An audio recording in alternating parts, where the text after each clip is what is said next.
मुंबईचा महापौर मराठी होणार, तो अस्सल भगव्या रक्ताचा असणार असं राऊतांनी म्हटलेलं आहे। मुंबईचा महापौर ठाकरे बंधूंचा असणार असं संजय राऊतांनी म्हटलंय। ठाकरे बंधूंच्या युतीचा निर्णय जाहीर झाल्यानंतर निर्णय घेऊ असं शशिकांत शिंदे, शरद पवारांच्या राष्ट्रवादीचे प्रदेशाध्यक्ष यांनी म्हटलं। ना राज ठाकरे साहेबांनी सांगितलं ना उद्धव ठाकरे साहेबांनी सांगितलेलं आहे, मुंबईचा महापौर मराठी होईल आणि तो अस्सल भगव्या रक्ताचा होईल, मराठी बाण्याचा होईल। आणि हे मराठी बाण्याचे जे आहेत ते भारतीय जनता पक्ष किंवा मिंदे सांगतात बरं का, तसे नाहीत।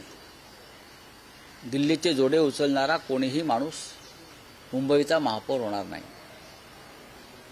जो हुतात्मा चौकात जाऊन आमच्या 105 हुतात्म्यांपुढे साष्टांग दंडवत घालील आणि इथे महाराष्ट्राची गर्जना करेल असाच महापौर होईल। आणि ते जे रक्त आहे, तो बाणा आहे, तो शिवसेना आणि मनसे या दोन पक्षामध्ये आहे ना या क्षणी।